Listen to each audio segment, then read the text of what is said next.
एक बार महर्षि भृगु और अन्य मुनियों ने सरस्वती नदी के तट पर मिलकर एक यज्ञ का आयोजन किया। इस यज्ञ में नारद जी भी आए हुए थे। नारद जी ने सभी ऋषियों से पूछा कि आप लोग इस यज्ञ का फल किस देव को देना चाहते हैं। तब इस पर ऋषियों का जवाब था कि वह इस यज्ञ का फल 3 देवों में से सबसे श्रेष्ठ देव को ही देंगे।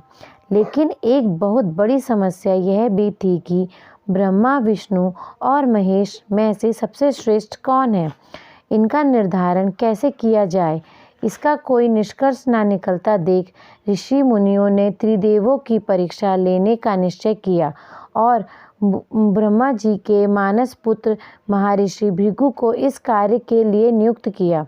सबसे श्रेष्ठ देव की पहचान करने के लिए महर्षि भृगु सर्वप्रथम ब्रह्मा जी के पास गए। उन्होंने ब्रह्मा जी को ना तो प्रणाम किया और ना ही उनकी स्तुति की। यह देख ब्रह्मा जी क्रोधित हो गए। क्रोध की अधिकता से उनका मुख लाल हो गया, आंखों में अंगारे दहकने लगे।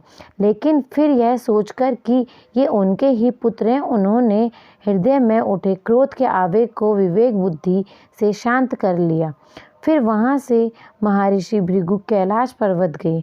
देवादिदेव भगवान महादेव ने देखा कि भृगु आ रहे हैं तो वे अत्यंत प्रसन्न होकर अपने आसन से उठे और उनका आलिंगन करने के लिए अपनी भुजाएं फैला दी।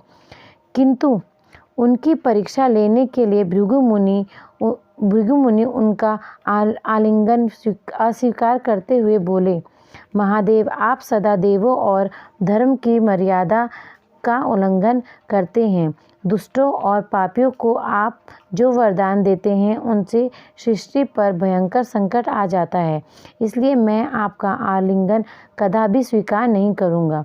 उनकी यह बात सुनकर शिव क्रोध से तिलमिला उठे। उन्होंने जैसे ही त्रिशूल उठाकर उन्हें मारना चाहा, वैसे ही भगवती ने बहुत ही अनुनय विनय कर किसी प्रकार से उनका क्रोध शांत किया। फिर इसके बाद भृगु मुनि विष्णु के लोक वैकुंठ लोक गए। उस समय भगवान श्री हरि देव लक्ष्मी के साथ क्षीर सागर में विश्राम कर रहे थे। भृगु ने आते जाते ही सबसे पहले भगवान विष्णु की छाती पर लात मारी।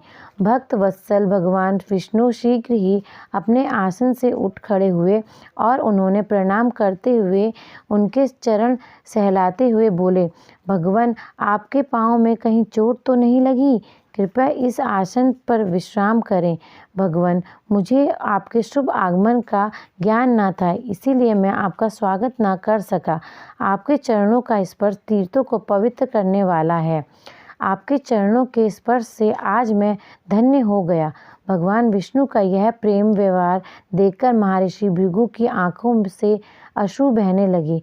उनके बाद वे ऋषि मुनियों के पास लौट आए और ब्रह्मा जी, शिव जी और श्री हरि के यहाँ के सभी अनुभव विस्तार से कह बताए। उनके अनुभव सुनकर सभी ऋषि मुनि बड़े हैरान हुए और उनके सभी संदेह दूर हो गए। तभी से वे भगवान विष्णु को सर्वश्रेष्ठ मानकर उनकी पूजा अर्चना करने लगे। धन्यवाद।